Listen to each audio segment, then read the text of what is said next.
Good morning, everybody. It's Jeff Goldberg for the Sales Pro Network. I'm your host, Jeff Goldberg. I'm a sales coach and trainer, and I work with both individuals and organizations to help them get measurable and sustainable sales increases. And I founded the Sales Pro Network to elevate the profession of sales, to give salespeople a place to hang out and talk with each other, learn from each other. And if you've been with us before, you know that every Friday at 10 a.m. Eastern, I either do a live training or a live interview with somebody who can add value to the profession of sales. And today is no exception, my friends. Today's guest is certified as an elite coach, and I'm going to find out what that means. And he helps people gain clarity as they move forward toward the success in building the life they truly want. Please welcome today's guest, Jacob Hicks. Good morning, Jacob. Good morning, Jeff. Thank you so much for having me. Glad to be here. I'm really excited to speak with you. Before I ask you the 1,000,001 questions I have about being successful and what it's like to be a success coach, why don't you give us the 2 to 3 minute version of your background? Yeah, so we'll kind of get into it here in some of the questions, but I grew up in a small town in Iowa. And if you don't know where Iowa is, that's kind of in the middle of the country. Small town, barely 5,000 people. Lived there for about 20 years, then went to college, then ended up moving to Des Moines about 5 or 6 years ago now. Been in sales for about 10 or 12 years now. I started out in sales in doing retail sales. I sold suits for a long time. And I have a pretty eclectic background. I sold insurance. I did synthetic DNA for a while. Most recently, I was in the optical world where I was selling eyeglass frames and then eyeglass lens design. So I've done a little bit of everything. Interesting. My son is actually working for Luxottica. He just went to work for them. For those who don't know, it's the largest manufacturer of sunglasses and eyeglasses in the world. If you're wearing sunglasses and they have a brand name on them, you're probably wearing something that Luxottica produces. Yep. Same thing with eyeglasses. They own everything. But I find it fascinating because I don't have the same experience. I've never lived in a small town. I was born in Chicago, which is a major city, and now I've lived in New York City, and now I just live outside of it. What was it like growing up in a small town? I believe it was incredibly small. You didn't have like a Kmart or anything like that, or Walmart. Nope. Didn't have a Kmart, didn't have a Walmart, still don't have a Kmart or a Walmart. It was, for me personally, it was kind of a love-hate relationship, honestly. I think a small town is really, really, really great to raise kids in. It's a small community. Everybody cares about one another. They tend to take care of each other. Everybody knows everybody for sure. But I was always a guy that I like to experience new things, I like to try new things, and those opportunities aren't always in that small town. So, pretty much as soon as I was really feasibly able to, I moved to not a big city like Chicago or New York, but to a bigger city, a proper city, I suppose you could call it. I think it really set me up for success in a lot of ways because I knew everybody and there was a lot of care and community around me. But I really found my niche when I moved to a big city for sure. Yeah. What were some of the biggest differences that you found when you moved? How many people were in your town? So there's kind of a caveat to this. There were 5,000 people, but at least to the best of my knowledge, we, as a town, we have a prison there, and we moved the city limits outside the prison so we can include them in our population. So like 4 or 5 is usually what I tell people. Honestly, the biggest difference, or kind of probably just a culture shock for me when I moved to a bigger city, is that even if I was just going for a walk and, I saw somebody, usually I would recognize them. I mean, I've known who they were exactly, but I would recognize them for the most part. But then when I moved to a city, I don't have to tell anybody listening probably that you don't know everybody in the city. So, that was a big culture shock for me. And then also Iowa nice it's kind of a cultural thing. It's definitely a thing. But when I moved to a city, I was very used to, like, if you're standing in the grocery store and you're in somebody's way or you almost run into somebody, you say, "Excuse me," and they're like, "Oh yeah, no big deal, whatever." And nobody ever did that when I was in the city. So that was kind of the two big learning moments for me, a small town Iowa boy. So maybe a lack of courtessy and politeness. I can't say that I know everybody on my block, let alone in my neighborhood. So I want to ask, I do coaching, but you're certified as an elite coach. What is an elite coach as opposed to other coaches? What does that mean? So I think it's really what it kind of comes down to is a few things. And I think you can be an elite coach without truly being certified, but it comes down to a couple of things here. First is going to be the systems, which we'll talk about quite a bit, but like the systems around, I'm curious, actually, have you ever met other coaches that have like really, really, really great things to say? They have incredible strategies, but kind of their higher level systems around the business itself aren't the best, I feel like that's really kind of what separates an elite coach. Because like if you come to me and say like, hey, I'm thinking about hiring you as a coach, there's very, very system steps that we take all the way through the process. And we're really driving towards the clarity. Like we might be working on, sales strategies, for example, or sales systems, but driving that overall clarity is really, really huge. And something I'm always asking folks, because again, I'm not a consultant. I really consider myself a true coach, meaning that if we're talking through a strategy, whatever it might be, the question I'm always going to ask you is how can you make this your own? Meaning that you really need to take ownership in the strategy and how it's applied and how you're actually going to use it.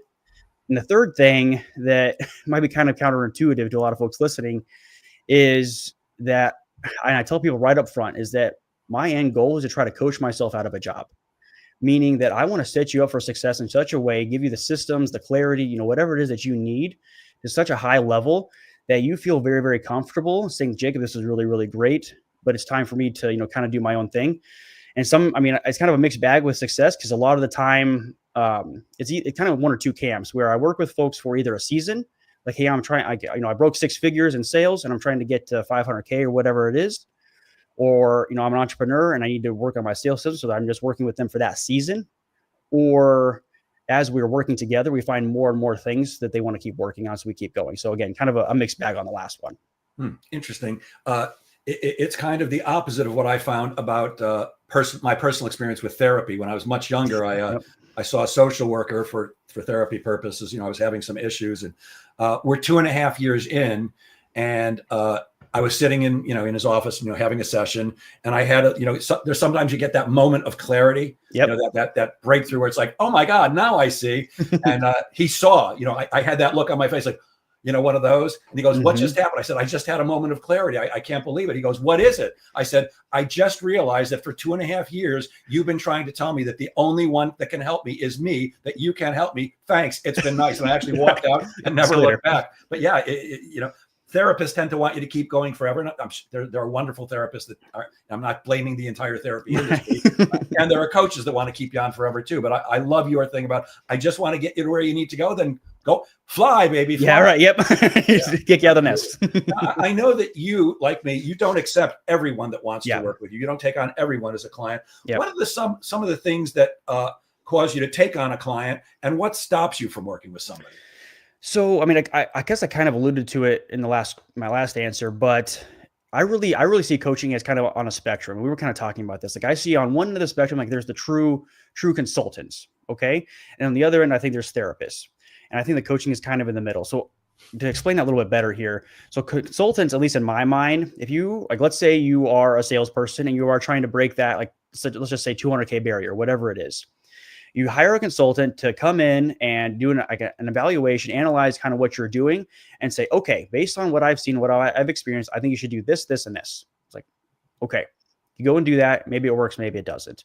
The therapist is more, again, for like you were talking about before, more of that mental health side of it, where maybe you're dealing with some depression or some anxiety things, some true mental health issues, right? And the coach, in my opinion, I think it's very much in the middle, where you are healthy enough, you're driving towards things, but I'm not coming in and telling you exactly what to do. You and I together are working together to figure out what are the strategies that are going to work for you and how are you going to apply them. So that's kind of the main thing.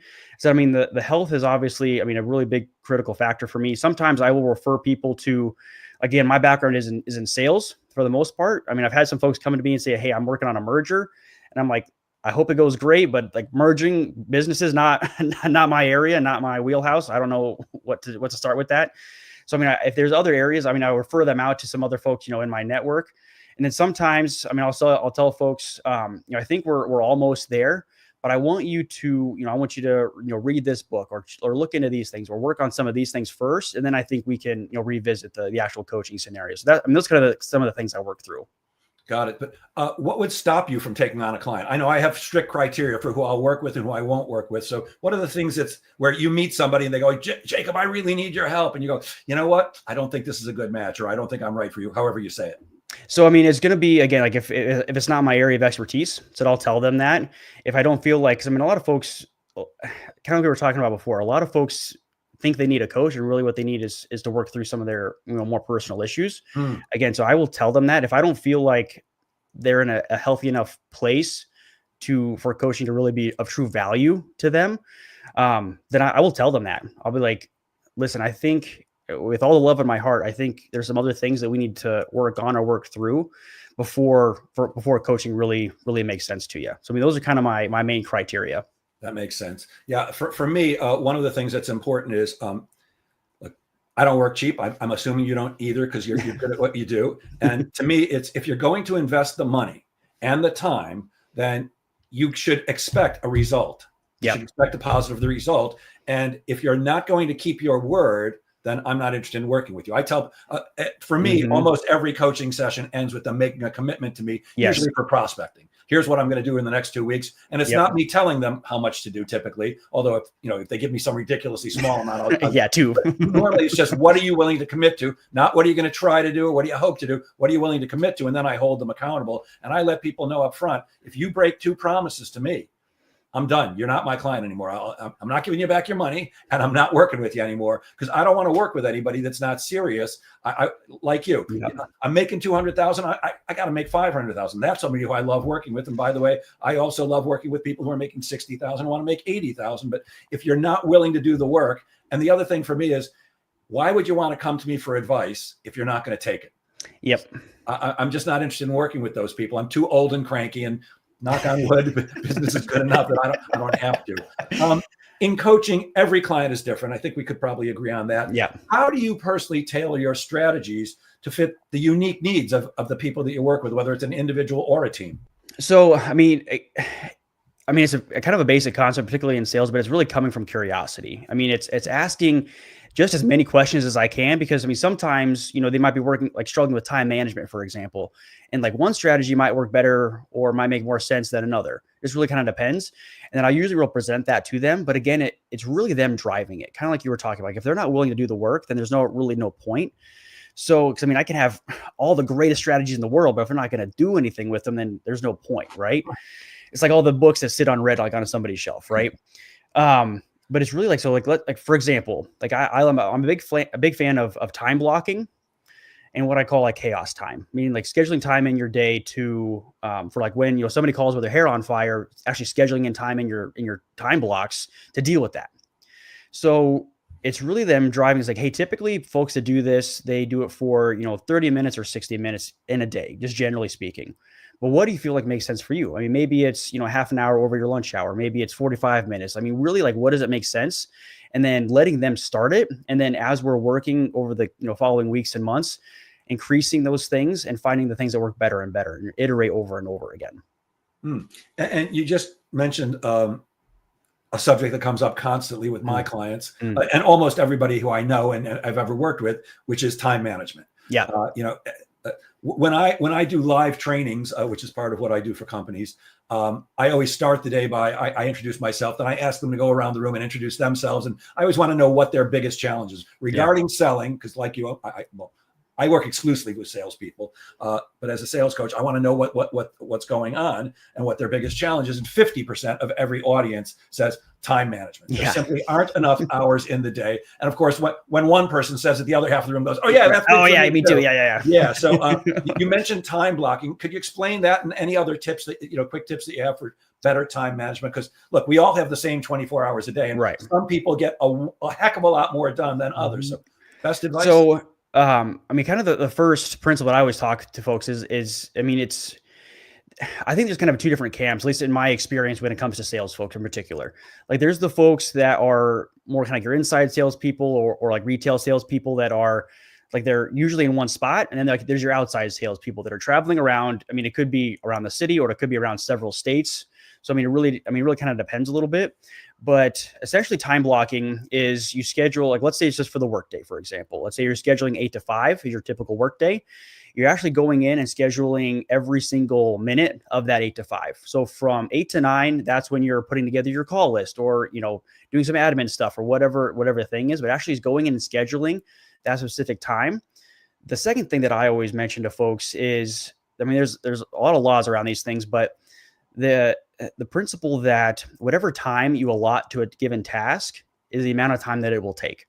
Meaning that, let's say, just for example, you're great on the phone, great at calling prospects or cold calling or whatever. And you put together a call list of 30 people you want to get in touch with that particular day, you want to reach out to. And let's say that that usually, because there's a lot of voicemails and those kind of things going on. So usually you can get that done in, let's just say, an hour and a half, just for the sake of it. But you give it 2 hours. That 30 minutes, even though it could take you an hour and a half, will take that full 2 hours to get done. So, actually being conscientious and intentional with the amount of time you're allotting to everything. Then my personal favorite time blocking strategy is what I call chaos time. And that's literally what I call it in my calendar. So every working day, I should say, I allot 30 to 60 minutes of what I call chaos time for, like I said before, when that client, that prospect, or somebody calls with their hair on fire and like, hey, I have this crazy stuff going on. Like, what do I do? What do I do? What do I do? You actually allot time in your day to deal with that emergency so it doesn't throw off the rest of your day. How do you handle that time if you don't have any emergencies that day? So that's the beauty of it, is if there's no emergencies that day, that's just extra time. So say like, hey, it's, let's say you schedule it from like right after lunch, like 1 to 2, for example, and nothing comes up in the morning, it's totally fine. Then you just allot times like, hey, I've got some other things I want to reach out to. I need to get my expense reports done. You just reschedule that and put some more, a couple more time blocks in that allotted time. Love it. And I love what you said, because I believe everything you said so far about as much time as you allow, that's how long it's going to take. Mm-hmm. I often give the example of me writing a proposal. So it takes me 20 minutes to write a proposal. I've written, hundreds, maybe thousands of them. I'm cutting and pasting from old ones. It takes me 20 minutes. But on my calendar, when I put anything on my calendar, I use Google Calendar, it automatically defaults to an hour. Now I can use my mouse and make it longer or shorter, but it defaults to an hour. And if I leave an hour to write a proposal, it's going to take me an hour because I've got plenty of time. I'm not working with focus and velocity. And like you, I'm going to move that. I'm going to slide the bottom up to make it 20 minutes. And my rule is that if you get to the end of the time period, you haven't finished whatever you're supposed to do, you must move on to the next thing. Yes. And now you owe yourself the time at the end of the day when everything else is finished to now go back and do what you were supposed to do, but you didn't have enough focus and velocity at that point. I love that. So many people, salespeople, and look, I've been observing them and working with them for a long, long time. They act as if there's plenty of time. Yeah. And look, for most of us, there's always tomorrow, but the more you can get accomplished today, the more you can get accomplished tomorrow. We have to work with urgency. Even guys like you're your own boss, and as I am, nobody tells me what to do, but, and I'm a very positive attitude guy, but I work as if I'm going to get fired at the end of the day, Friday, if I don't accomplish X, fill in the blank with that. Even though nobody can fire, my clients can fire me, but my ex-wife and my accountant maybe, but other than that, nobody can say, hey, Jeff, you're fired. So, but that's the way I work. You got to work as if your hair's on fire so that you can accomplish as much as possible. And in our case, serve as many people as possible. Love that. One of the things that I find is sorely lacking with so many salespeople, and I hear the complaint all the time from managers, is horrible follow-up. They just don't do follow-up good. There's an old saying that the fortune is in the follow-up, and it's absolutely true. And you've developed some powerful systems and strategies for follow-up. Like I think you call it the 10 by 10 system. Can you maybe break that down and explain how salespeople can implement that in their businesses? Yeah, 100%. So the 10 by 10, that's what I really kind of think of as like your warm leads, meaning that you met somebody at the grocery store, you met somebody at a networking event or whatever, you hit it off. You want to stay in touch with them because you think they might be a potential prospect or lead you to potential prospects. So you want to warm them up and make sure you're staying in front of them. So in the 10 by 10 system, over 10 weeks, you reach out to them 10 times. Now this is, it's very, very adaptable to what, sustainability, I think, is absolutely crucial. Like that's what we talk about in sales, right? Like you might have the best follow-up system in the world, but if you don't do it, then like it's moot point, right? It's like joining a gym. If you don't go, you're not going to get pumped up. Absolutely. Absolutely. So what I recommend is, assuming you're doing like the 10 by 10, is having a couple of calls in there or texts, like calling them, saying like, hey, John, I met you, at the networking event. Great to meet you, blah, blah, blah. I'm going to grab coffee. But making sure that you are staying in front of them.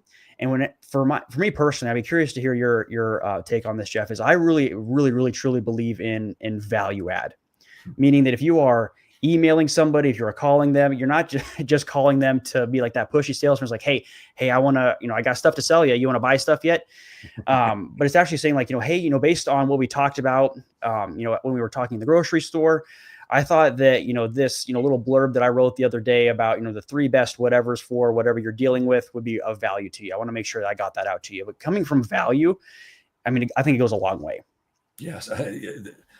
There's no debate here. Our job when we're selling is to add value. Our job in life is how do we add value? Yep. Yeah.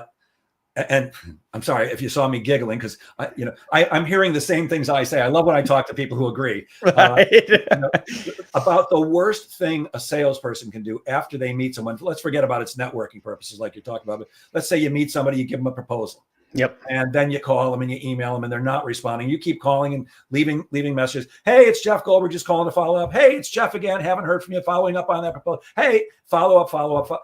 To me, what you're really saying in that message is, hey, Jacob, did you decide to do business with me but forget to let me know? No, that doesn't happen. When people are ready to do business with you, they do let you know. So you're right. Every single follow-up should be a value add. Here's something that's going to help you. And then I call it a Columbo, which you're probably too young to remember. There used to be a TV show with a detective called Columbo. He was kind of a stumbling, bumbling detective. But in every episode, he'd be interrogating the prisoner. It was definitely the guy who did the crime. But he would ask such ridiculous questions that if you saw a thought bubble above the criminal's head, it would be, this guy's an idiot. There's no way he's going to get me. And he would always turn around, walk to the door, and then turn back around to the criminal and go, there's just one more thing. And if you knew the show, that was a great impression. There's just one more thing. And the one more thing was always the thing that got them to admit that they were wrong. So I say you do that as a Columbo. You add the value, and then it's like, oh, by the way, would you like to move forward? Or, oh, by the way, can we have something like that? So yes. Our job is to add value. Yes. If you're not adding value, what the heck are you doing in the first place? Why would anybody want to do business with you unless you're adding value? And that's what we sell. Yes. You're selling value. One of the challenges that I find so many people face, not me, of course, ever, is self-doubt. You have some strategies for dealing with people with self-doubt. What do you find most effective at helping people kind of push through or break through their self-limiting beliefs? So, this one isn't, the answer to these questions isn't easy and it's not simple. This isn't something that you can just, meet with me for, 20 minutes and I can give you the, the golden ticket to, self-doubt and it's gone forever. Yeah. This is something that takes consistent intentional work. And where I always have folks start is their why. It's like, why are you doing what you're doing? And I don't just necessarily mean like, hey, I'm trying to get from 200K to 300K to whatever. That's all well and good, but that's kind of like those middle whys, I kind of call them, where like they're not the things that's going to drive you through the hard times. But let's say again, like with that example, let's say you are a salesperson, you're trying to get from 200K to 300K. Like, why are you trying to do that? Like, what is it going to do for you? What is it going to do for your family, for your life, for the charities you support, for the what does that really mean to you? Like, how would it change things over the long term? And I think that's absolutely crucial. And I say that, that takes some real work to really find and dig into those things. The other thing that I always do with folks is long-term visualization, where let's say you are over the course of the next, 3-4 years or this year, maybe let's say you are trying to get to that 300K mark. Let's say that you have gotten to that mark, or we're going out 5 years from now. And I do this with all of my coaching clients when we first start working together. I call it like the family reunion, where you're putting yourself in your own place 5 years from now, and you're asking yourself some really intentional questions and building that visualization. The way that I always like to start is talking about your house. Like, it's 5 years from now, you have everything you could ever want, and walk me through, give me a tour of your house and be really, really, really intentional. Don't just say like, hey, I've got, a 4-bedroom, a 5-bath, I got a pool, all this stuff. Like, that's a very small baseline, but actually doing it intentionally, like, hey, how would you describe your entryway? What does your living room look like? You have a pool. Great. Does it have a hot tub too? Like, what does it look like? Are your kids playing in the pool? Like, really being really, really, really intentional with your visualization and revisiting it. Because if we do, again, like we're talking about like over and over again here, where if you aren't willing to do the work, then it doesn't matter. So let's say you do this visualization and you have like a full page of describing your dream home in 5 years. revisit that at least once a week. Just set aside like time block, like 5 minutes at the beginning of Monday, and just read through it over and over again, because that will really cement in your head where it is that you're going and why you're doing what you're doing. Yeah, I push that even further. I go every day. Yep. Once a week is not enough to me. And the other thing is, and I actually co-authored a book on setting and achieving goals called How to Be Your Own Coach. And in there, we talk about that. One of the things that most people do when they're visualizing, if they do, and I think everybody should be, yes, if you can't visualize your own success, how are you going to get there? But most people visualize as a snapshot. So your dream home, you see it as a picture, except life is not a snapshot. It's a movie. So you want to act. I love what you said about it. Let's make it real. Like I live in a beach house a block from the ocean. One of my goals is to get the first house off the beach. So there's no houses in front of me. My goal is to wake up in the morning, open my eyes, kind of lift up my head and see the ocean and the waves in front of me. But when I visualize that house, it's not just a picture of it. It's a movie. There's two different decks and there's a party going on and the sun is getting ready to set and you're there and a bunch of great people are there and there are, waiters and waitresses walking around with great food and cocktails and there's a band playing and the sun is going down and the birds are, the whole, when you see things because life is a movie, it's not a snapshot, and that helps make it more real for you. And clearly you're a fan of the law of attraction, me too. Yes. The one thing that I think is crucial is, yes, you do have to visualize and you have to feel the right feelings and you have to think the right thoughts. But the thing that most experts in that subject seem to miss is you also have to take massive action. Yes. It's great to think the right thoughts. It's great to feel the right feelings. They're very important to do both those things. But if you don't take the massive action to do those things, money does not fall out of the skies. If I walked out right now, and I don't want to because it's starting to rain, but if I did, if I walked onto my deck and $1 million is going to fall out of the sky right now, I could have the strongest feelings and the strongest thoughts. It ain't happening unless a plane happens to explode over my head that's carrying a bunch of money. And I hope that, I'd love to have the money, but I don't want any more planes to explode. But yeah, it's making it real and doing it regularly. I think that's crucial because sales is both a game of skills and strategies, but it's also a mental game. And part of it is we need to stay motivated on a daily basis in the face of the massive rejection. Look, for most of us, we're getting more no's than yeses. It's just the nature of the beast. So how do you personally stay motivated and maintain balance while you're helping others reach their potential? And what can the rest of us do to stay motivated, especially in the face of when things aren't going well? So for me personally, it's all come back to intentionality. Is being very, I think I love what you were saying before about we have to know our why, we have to do visualization exercises and things. We also have to take massive action, right? And I think, especially for hungry salespeople, the thing that we can sometimes miss is that, yes, we have to take massive action, right? Like I'm going to make 100 cold calls a day, right? Great.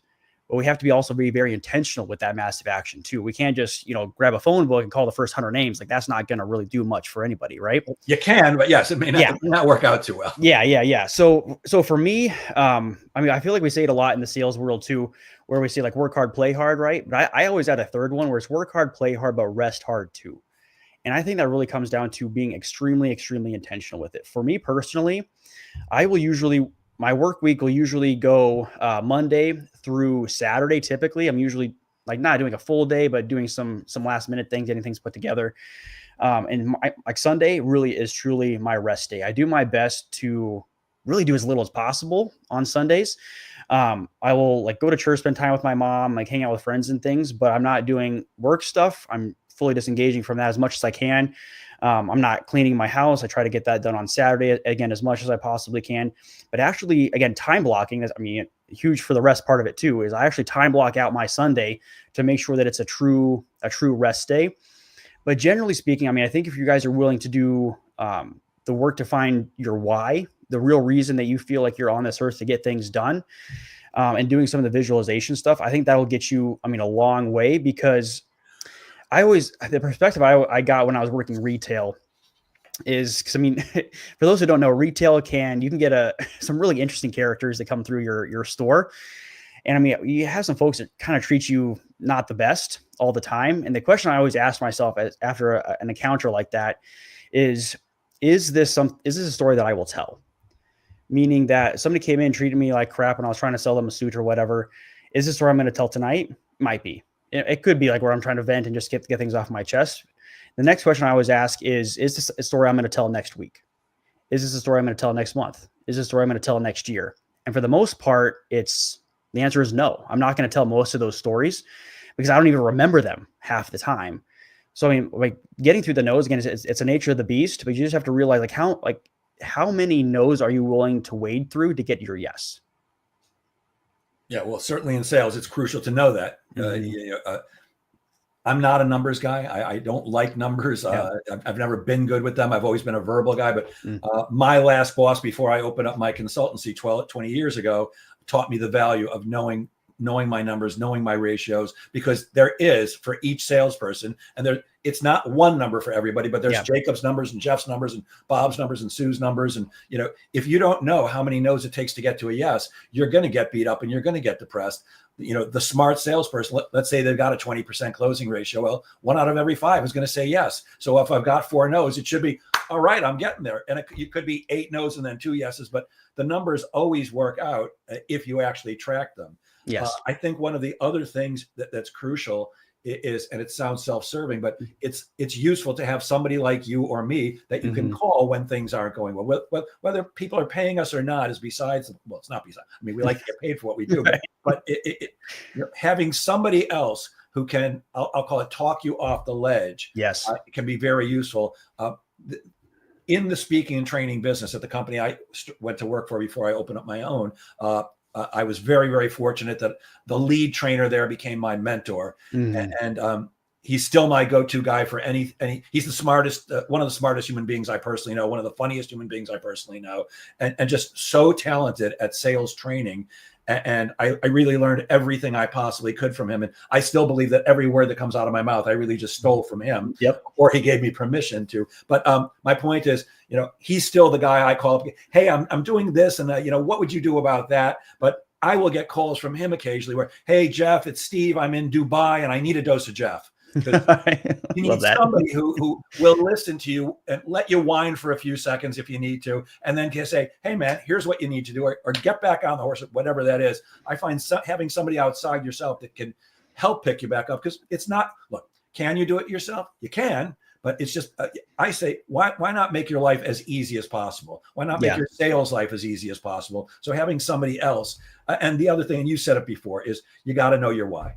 Yeah.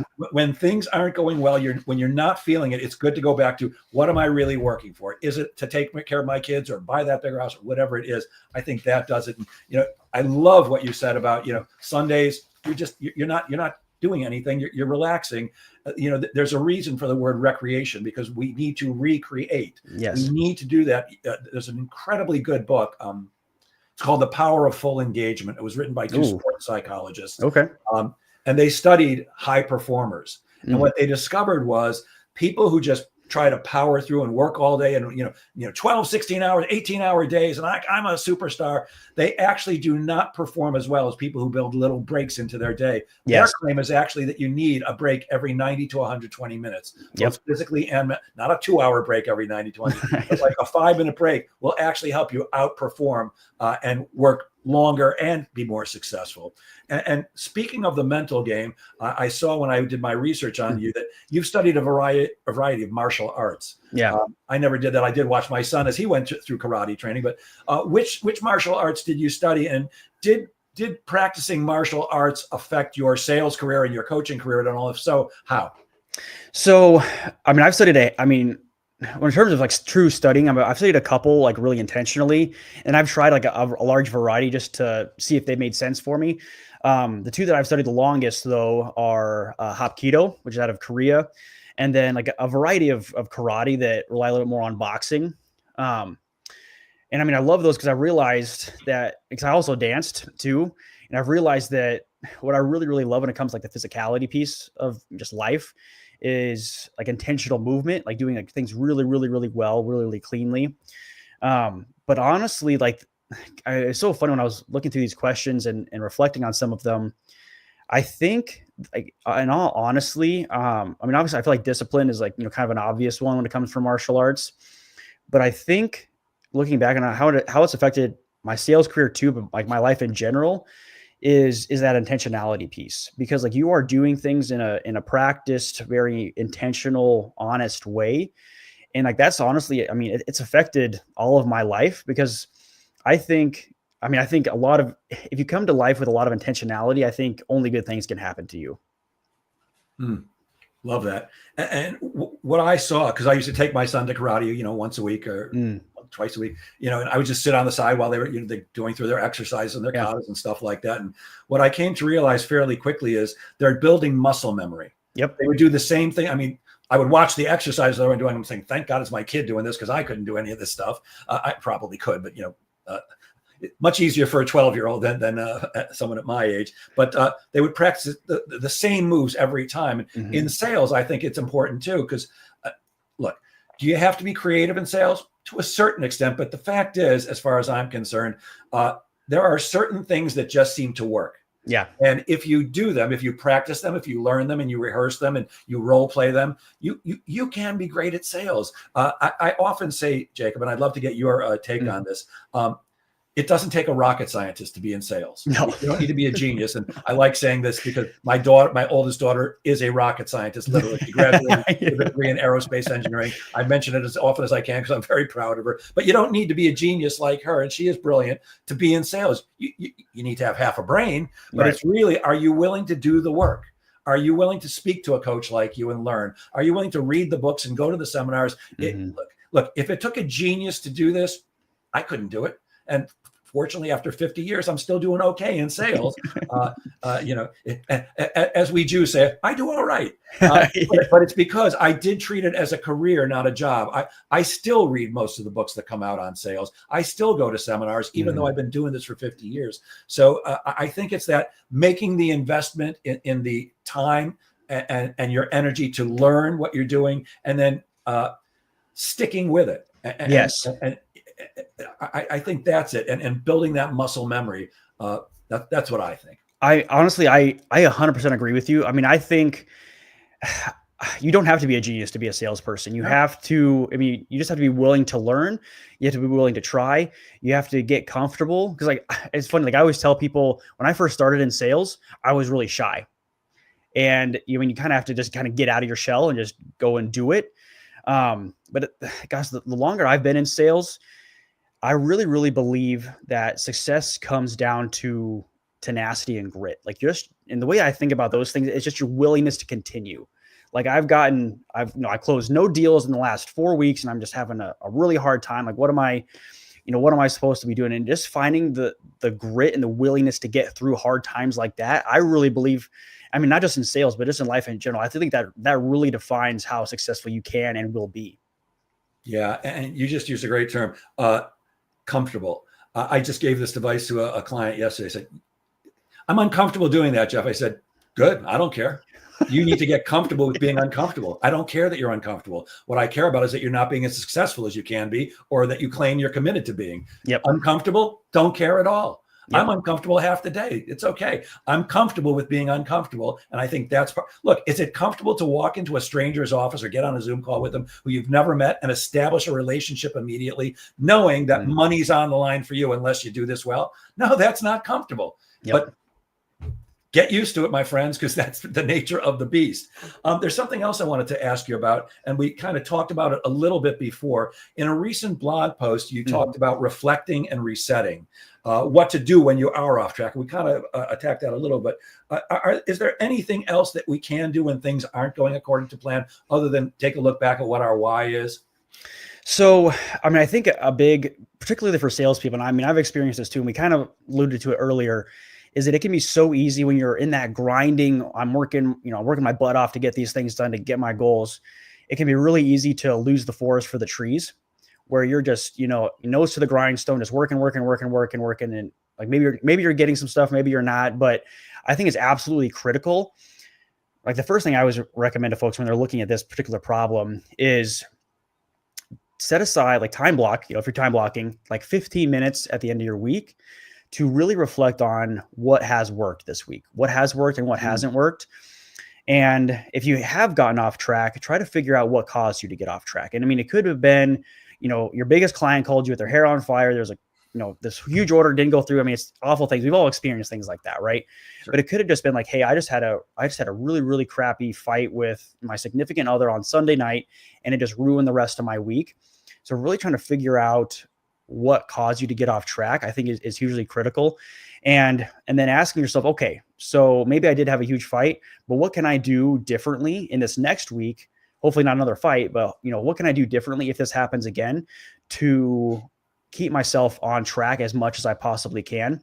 Obviously, like I said, we talked about it already, like revisiting your why, I think is hugely critical. And then I'm a huge fan of experimentation. Like you said earlier, like there's a lot of like key things in sales that, I mean, like follow up, like you can't just not do follow up and be successful in sales. I really, really strongly believe that. But finding some small level of experimentation. For example, let's say you're a really, really great closer, but your cold calling just isn't quite where you want it to be. And you're like, let's say you're in outside sales. If you're finding some things that are working for you, iterate on them. Try to find a slightly different approach. And let's say you do it in a smaller function. So let's say 80% you're doing the one that is working okay for you. And then in the 20% of your cold calling, you're trying this new verbiage, you're trying this new flyer, this new leave behind, whatever it is, and finding things that are working a little bit better, and always trying to be learning, always trying to find things that will make you better. You talked about it earlier, which is, I think is absolutely great, is the accountability piece. But I think the thing that we can sometimes lose in accountability is that an accountability partner needs to be somebody that will, sure, like, hey, you said you were going to do, X, Y, and Z, and you didn't do it. Absolutely.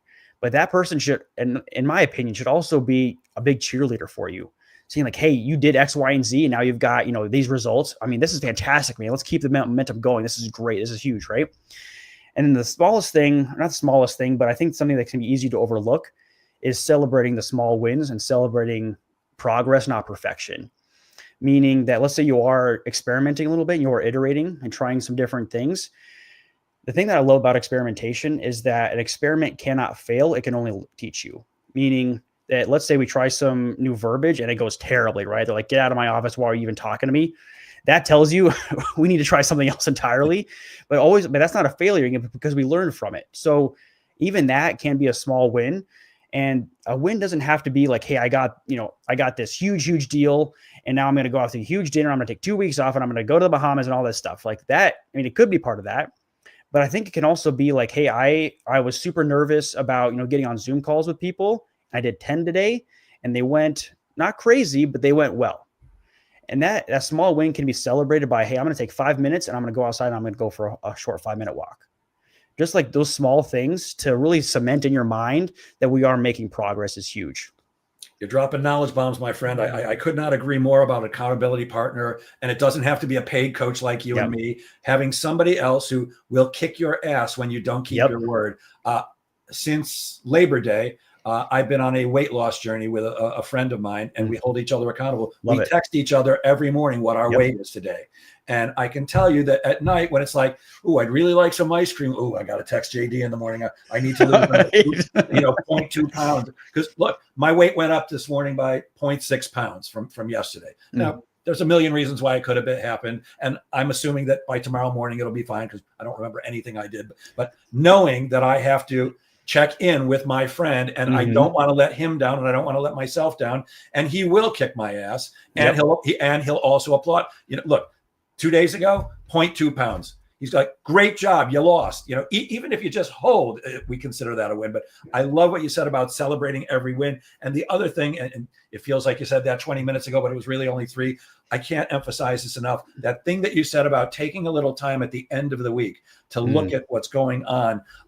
Again, I think it needs to be done more often than just once a week, but that's called working on your business. Yes. We and this was taught to me by my first coach, that, we spend all day, every day working in our business, and we need to, because that's how we get paid, making our calls, sending our emails, talking about all the things that we do in sales or in coaching to earn money and serve people.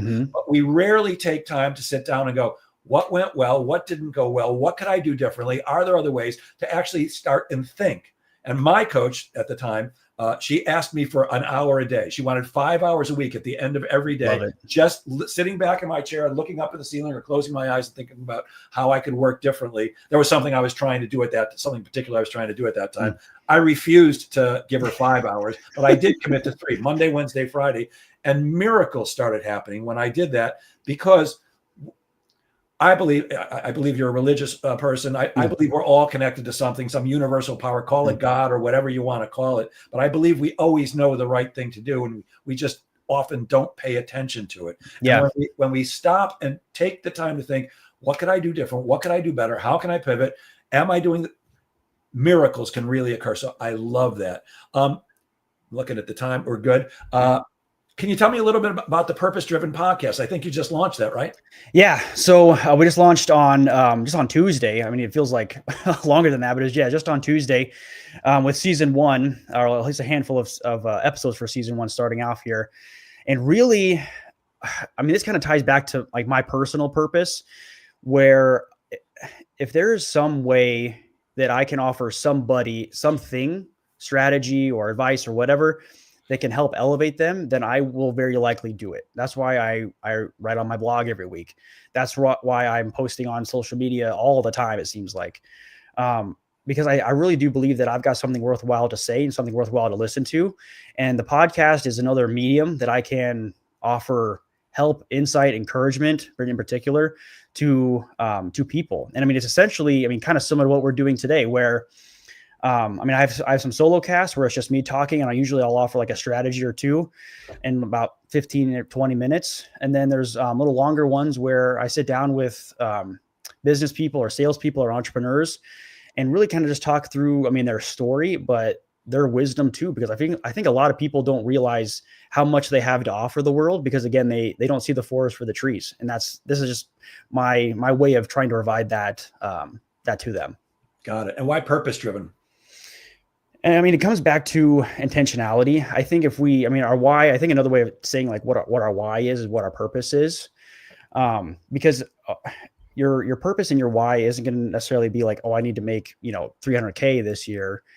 It'll be like, for me personally, I'm a big fan of the story of Desmond Doss. You guys can look him up if you want. But he saved a lot of guys, and I kind of adapted what he prayed when he was trying to save these people in World War II, where I am trying to help just one more person, because you can't always see the ripple effect of what you're doing. And my purpose is to try to provide everything that I can to elevate everyone around me as much as I possibly can.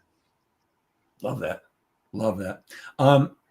You recently quoted, I believe, James Clear in a post. The quote was, "You do not rise to the level of your goals. You fall to the level of your systems." And you said that setting goals is just the start. The real magic is building daily habits and systems to support them. Can you elaborate on that a little bit? Yeah. So, I think that the systems and habits are kind of two sides of the same coin, personally. And the way that I kind of define them is like a habit are things that we do automatically based on a cue. Like, for example, what are the first things you do when you roll out of bed? Like, for me personally, I'll set my alarm. So my alarm goes off. So I will get out of bed. I'll make my bed quickly, and then I'll shut my alarm off, and then I feed my dog. And those are like the first things that I do automatically every single day. And it's like one of those things where if I don't do those things, it feels weird almost, like did I miss something? Did I forget something like that? But habits are things that we do more or less automatically, and systems are the things that maybe we haven't built the habit around whatever it is we're trying to build, but those are the things that support us. And I believe kind of a fundamental truth of this particular topic is that when it comes to habits and systems, we all have them, and they either help us or they hurt us. And I think that, it really kind of, it's a hard line, but I think that line is there. And we set better habits and we set better systems by being very intentional about them. Meaning that if you're trying to be more accountable, or you're trying to start building some habits, then you actually maybe you have like a piece of paper that you are actually checking off every single morning. Hey, I want to make sure I get up and meditate or whatever for 10 minutes. And actually checking those things off every single day and finding those ways to build things that will support you in your goals over the long term. It's great. Just great. You mentioned your dog. The alarm goes off, you make your bed, and then you feed your dog. I understand your dog likes the way you play piano. Well, he likes it well enough. He hasn't said anything yet. So, but yeah, I mean, anybody listening has probably realized that I consider myself a business guy. I'm not like an artist, or I don't, do any of that kind of stuff. But I wanted something just for me that allowed me to, be a little more creative and develop a skill. So about a year and a half ago, I started playing piano, teaching myself playing 60 seconds a day. And now I'm up to, 30 minutes every single day, and playing a bunch of songs. It's just something fun for me. Brilliant. Love that. You've got some free resources on your website. I'm going to share your website in a couple of minutes before we end, so everybody knows where to go. But what are the free resources, and who should use them? So, I've got a few different things on there. I've got a couple of what I call like mini courses, where it's like a handful of emails that I'll send you over a course of about a week or so. Said one is around habit building specifically. And another one is what I call like Morning Cup of Mojo, where you're really diving into like some of the questions around your purpose and your why, and helping you to develop what those things are, at least get you started on the right track. And then I'm a big reader. I love to read a bunch. But I got about 10 or so books on my website that I highly recommend to, salespeople and business people alike, or people that are just trying to, figure out life a little bit more. And then I've got a handful of like apps and other tools that I use regularly to, help me establish my systems and keep me on track. So if you're anybody, salesperson, business person, again, person just trying to figure out life a little bit better, there's looking at exploring and learning a little bit more, I would definitely check those things out. Well, we're going to share where they can get those in just a minute, but we're running out of time. And Jacob, if a listener could only take away one idea from our conversation today, one thing that they could implement, what would you want that to be?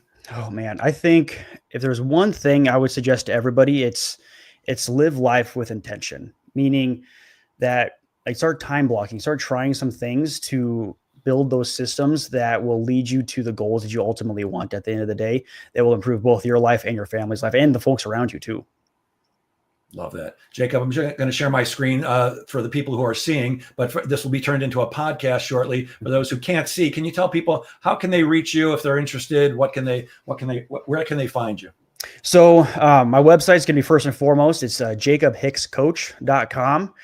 And feel free to, send me an email. So I would love to hear from you guys. You can also find Purpose Driven Progress, the podcast we mentioned earlier, on anywhere you get podcasts. And then the Growth Hub is where all those resources are. So definitely check that out. And I'm on pretty much every social media right now. So if you want a little bit more, check those out as well. Got it. For those who have been watching live, you can click on the QR code. And otherwise, is there a phone number where people can reach you? Yeah, my phone number is 319-325-2415. I'd love to hear from you. Beautiful. Well, Jacob, thank you so much for your time today. Thank you for sharing your brilliance so generously. And I will end this as I do every week. Gang, please remember that sales is a game of making things happen. Get out there and make sales happen. Have a great weekend, everybody. Have a great weekend, Jacob. Thanks a lot. Thank you.